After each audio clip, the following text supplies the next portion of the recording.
Assalamualaikum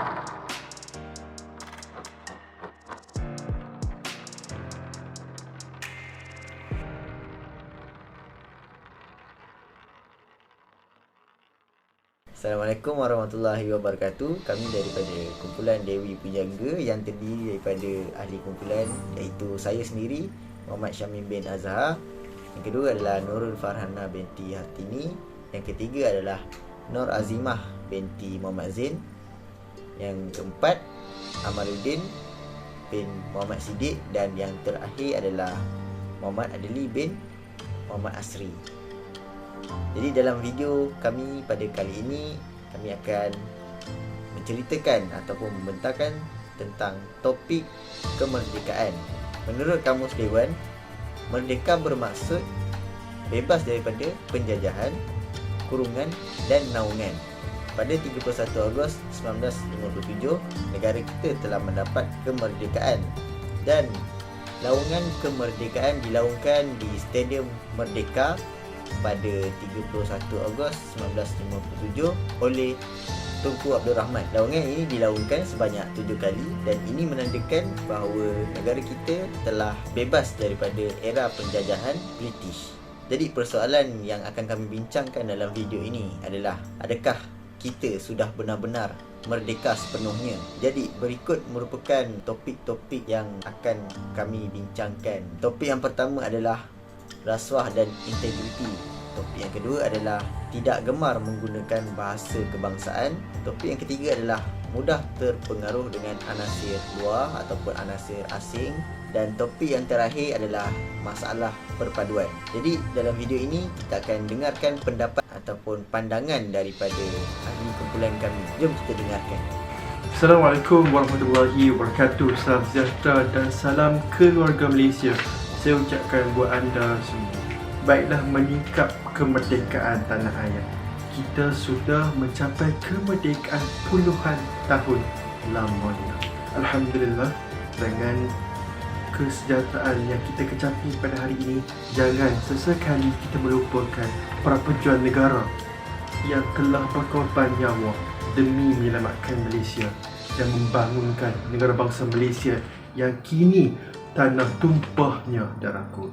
Hadirin dan hadirat sekalian, pada pandangan saya, Malaysia perlu merdeka sepenuhnya kerana disebabkan isu integriti dan rasuah yang semakin menular dalam kalangan masyarakat Malaysia pada hari ini. Hadirin sekalian, rasuah dan penyelewengan kuasa boleh menjadi pandemik yang serius jika tidak ditangani dengan serius. Tahukah anda, saudara dan saudari sekalian, banyak negara di Afrika dan Asia, terutamanya dalam kalangan negara-negara membangun, tidak dapat lari daripada kegiatan rasuah ini. Hasilnya, dalam usaha pembangunan negara terbantut disebabkan ramai dalam kalangan individu yang tidak bertanggungjawab telah memberikan dan menerima rasuah. Di Malaysia juga kita tidak ketinggalan mendengar banyak kisah-kisah berkaitan dengan penyelewengan kuasa dan juga rasuah. Dan apa yang menjadikan perkara-perkara berkaitan rasuah ini semakin menular dalam kalangan masyarakat pada hari ini. Di Parlimen kita membicarakan soal rasuah, di kedai-kedai kopi kita membicarakan tentang rasuah, bersama rakan taulan kita juga membicarakan tentang rasuah. Hadirin hadirat sekalian, apakah yang sebenarnya dimaksudkan dengan rasuah? Rasuah bermaksud penerimaan atau pemberian untuk seseorang individu kerana melakukan atau tidak melakukan sesuatu perbuatan yang berkaitan dengan tugas rasmi. Apakah contoh bentuk rasuah? Antara contoh rasuah termasuklah duit, undi, bonus, hadiah dan sebagainya. Antara kes rasuah terbesar yang pernah dilaporkan di Malaysia berlaku pada 5 April tahun lalu 2021, iaitu apabila Suruhanjaya Pencegahan Rasuah Malaysia SPRM menahan 7 individu dipercayai anggota sindiket kartel memonopoli ratusan tanda kementerian dan ajasi kerajaan sejak 7 tahun lalu. Penahanan individu terbabit termasuk ketua sindiket berusia 47 tahun itu dipercayai melumpuhkan sindiket Cartel Project dan tender kerajaan dengan nilai projek dianggarkan mencecah RM3.8 bilion ringgit Malaysia. Hadirin dan hadirat sekalian, hakikatnya kegiatan rasuah ini juga memberikan imej yang sangat buruk terhadap daya saing negara dan urus takbir baik dalam kerajaan. Apa yang mengecewakan ialah perbuatan ini turut membabitkan pegawai kanan kerajaan yang sanggup bersekongkol dengan penjenayah rasuah ini. Oleh itu, saya mengajak anda semua untuk sama-sama kita katakan tidak pada memberi dan menerima rasuah. Sesungguhnya memberi dan menerima rasuah dapat mendatangkan kepada pelbagai kemudaratan. Hadirin dan hadirat sekalian, marilah kita bersama-sama berganding bahu dan bekerjasama. Tidak kira latar belakang kita, tidak kira warna kulit kita, tidak kira fahaman politik dalam kalangan kita. Ayuh sama-sama kita menggabung tenaga dalam memastikan rasuah ini dapat dibantas dengan segera supaya sasaran Bank Dunia agar Malaysia dapat mencapai negara berpendapatan tinggi pada tahun 2025 dapat direalisasikan insya-Allah. Oleh itu saja daripada saya. Assalamualaikum warahmatullahi wabarakatuh. Katakan tidak pada rasuah. Assalamualaikum, saya Nur Azimah binti Muhammad Zain, pemegang nombor metrik 273364. Jadi, adakah rakyat Malaysia benar-benar merdeka? Bagi saya, rakyat Malaysia belum benar-benar merdeka, di mana faktor kedua yang saya kupas pada hari ini ialah rakyat Malaysia tidak gemar menggunakan bahasa kebangsaan iaitu bahasa Melayu dalam kehidupan seharian mereka. Walaupun sudah 65 tahun negara kita telah mencapai kemerdekaan, namun bahasa Melayu ini masih berdepan cabaran untuk bertapak di hati masyarakat majmuk di negara ini. Hal ini kerana ada di kalangan rakyat kita masih menganggap bahasa Melayu tiada kelas. Ada juga kebanyakan masyarakat berpandangan bahawa tiada bolehnya mereka mempelajari bahasa Melayu kerana bahasa tersebut akan lenyap di telan zaman. Namun, sudahkah anda tahu yang bahasa Melayu pernah melalui zaman kegemilangan apabila ia telah menjadi bahasa antarabangsa di rantau Asia Tenggara pada abad ke-7 hingga 19 Masihi. Apa yang istimewanya lagi apabila bahasa Melayu telah termaktub dalam perkara 152 Perlembagaan Malaysia sebagai bahasa rasmi, malah turut dilindungi di bawah Undang-Undang menerusi Akta Bahasa Kebangsaan 1963-1967. Bahasa Melayu juga digunakan sebagai bahasa pengantar dan juga dijadikan sebagai bahasa ilmu, bahasa penghubung, bahasa ekonomi dan sebagainya yang diguna pakai dalam kehidupan seharian. Jadi, tidak wajarlah ada alasan untuk mana-mana pihak untuk tidak memahami bahasa negara kita.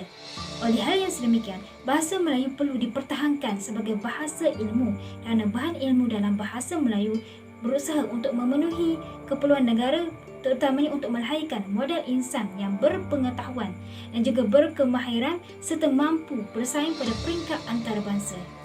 Justru, ada rakyat Malaysia yang tidak fasih untuk berbahasa Melayu, malah lebih mengagungkan bahasa asing dalam acara rasmi.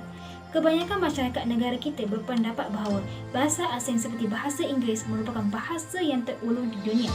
Walau bagaimanapun, rakyat Malaysia perlu sedar bahawa bahasa Inggeris bukanlah merupakan bahasa yang mempunyai paling ramai penutur di dunia ini. Malah, bahasa Inggeris hanyalah merupakan lingua franca, iaitu bahasa pertuturan yang paling utama dan meluas. Hal ini demikian kerana penggunanya adalah sebagai penyambung lidah antara bangsa-bangsa yang berlainan. Memang kita tidak dinafikan bahawa bahasa Inggeris mempunyai kuasa dan jauh lebih tinggi berbanding bahasa Melayu. Namun, jika kita berpandangan positif terhadap bahasa negara kita, pasti bahasa kebangsaan akan lebih meluas. Namun, disebabkan kekuatan hati dan kekentalan jiwa kita tidak kuat, malah rendah dari segi jati diri, maka sikap kita juga didapati akan menjadi negatif walaupun terhadap bahasa sendiri kerana mementingkan bahasa lain. Oleh itu, tidak mengapa untuk kita menguasai bahasa lain seperti bahasa Inggeris, Cina, Tamil dan sebagainya. Tetapi, kita tidak boleh menjadikan bahasa Melayu sebagai bahasa pinggiran, iaitu jangan kita meletakkan bahasa Melayu lebih rendah daripada bahasa-bahasa lain. Mahir dalam bahasa lain merupakan satu kelebihan yang patut dikejar, tetapi meminggirkan bahasa kebahasaan merupakan langkah ke belakang yang akan memberi kesan negatif pada masa akan datang. Sebagai contoh, negara-negara maju seperti Jepun, China dan Korea menggunakan bahasa asing sebagai alat bantu yang diamalkan oleh negara maju itu. Hal ini kerana tidak ada negara maju yang akan meminggirkan bahasa sendiri untuk maju kerana mereka sedar langkah itu merupakan langkah yang salah.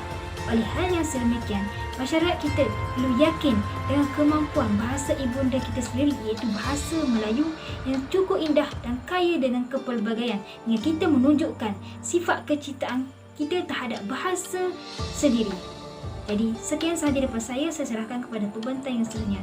Terima kasih. Assalamualaikum dan selamat sejahtera. Saya Nurul Farhana binti Hatini, nombor matrik 272632, akan menyambung perbahasan yang disampaikan oleh rakan saya sebentar tadi.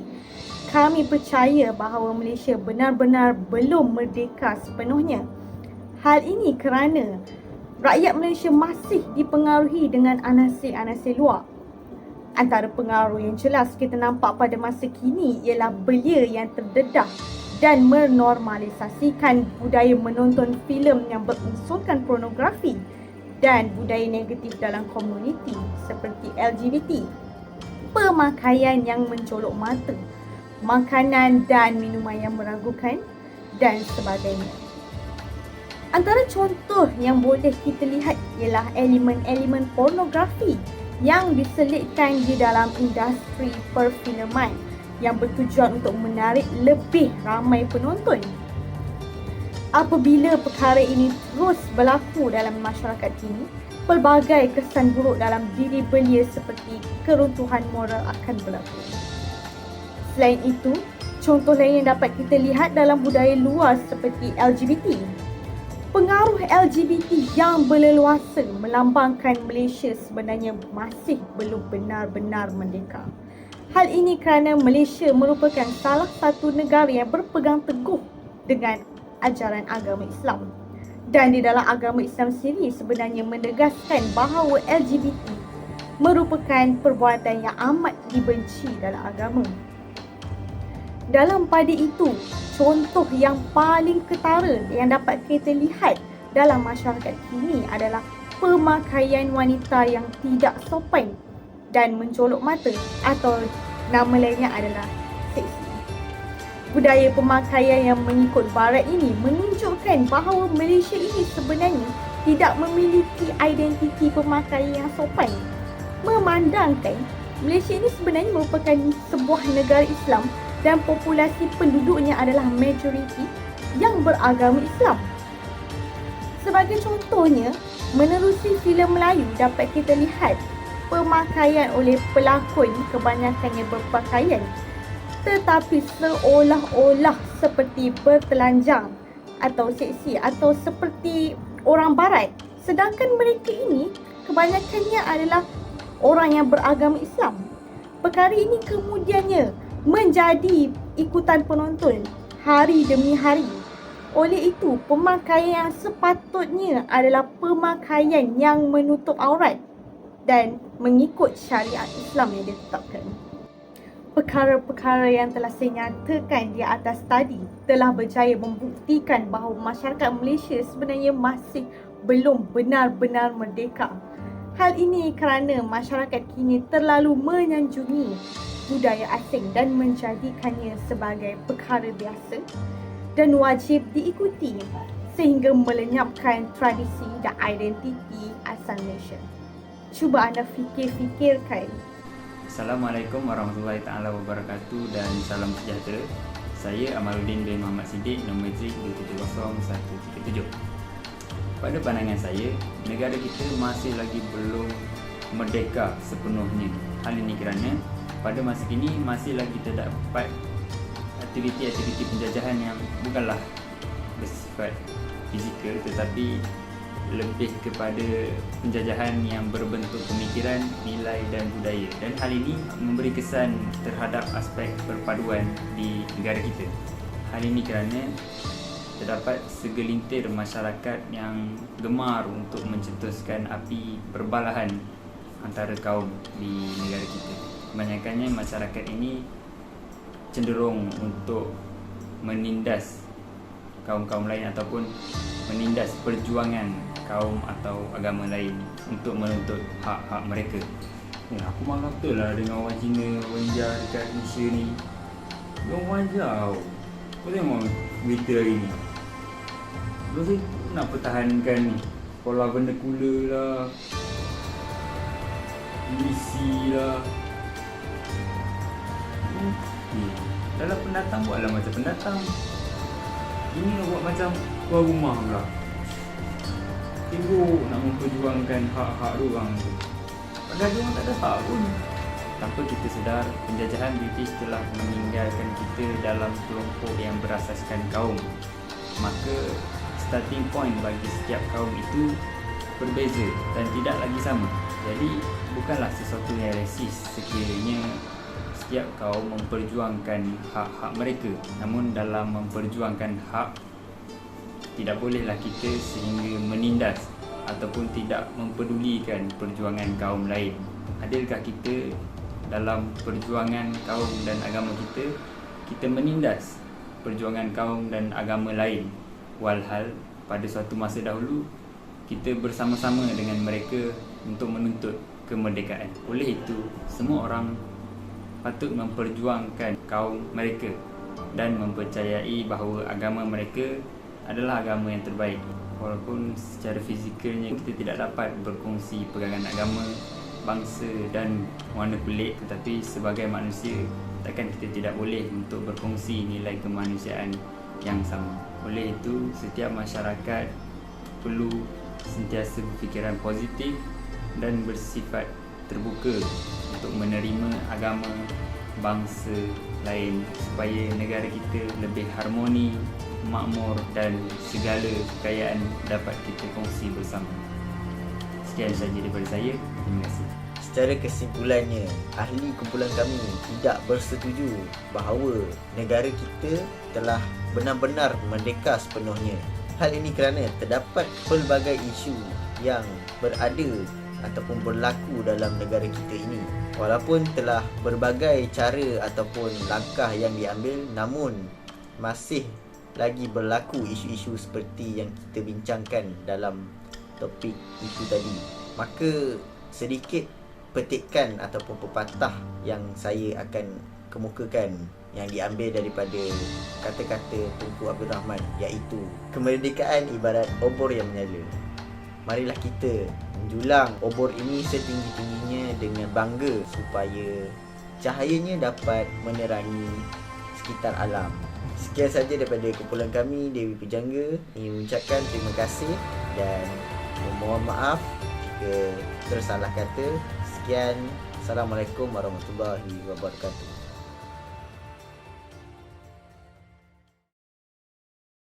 Hidup bersama. Kita sudah sampai di lereng amat indah, di bawah pelangi, dalam ufuk yang masih mencabar. Dan kita ikhlas berjanji untuk bermaruah, tenang dalam segala uji cabar dan debar. Kita mencari hanya yang tulen dan jati, sekata hidup, mengerti, dan berbudi. Kita wajar mendaki lagi, karena puncak yang jauh. Dalam gelora dan topan tak tercalar tekad kita. Karena kemerdekaan mengasuh kita bersuara dalam sopan, yakin menyanggah musuh, tulus menambah kawan, inti tonggak dan menara kebahagiaan.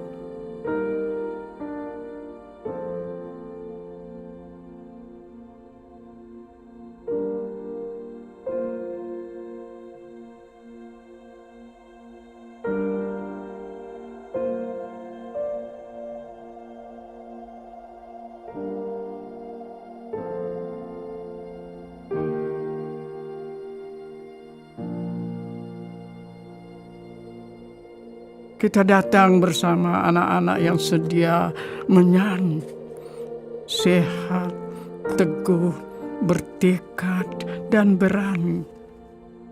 Mengelingi tasik, mendaki gunung, kita mengajar mereka berjiwa besar dan berbakti. Tanah air akan indah, megah, dan bermarwah jika kita sentiasa mensyukuri anugerah Allah, dan bumi akan subur, makmur, dan mewah jika kita bekerja dan berekrar hidup bersama.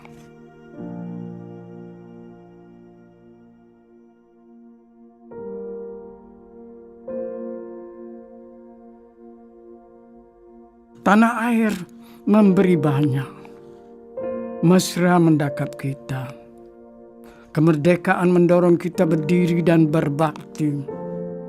Dan kita sudah sampai di lereng indah, pasti tetap mendaki juga, menyanggah musuh, menambah kawan, tanpa jenuh, khawatir juga tanpa rawan.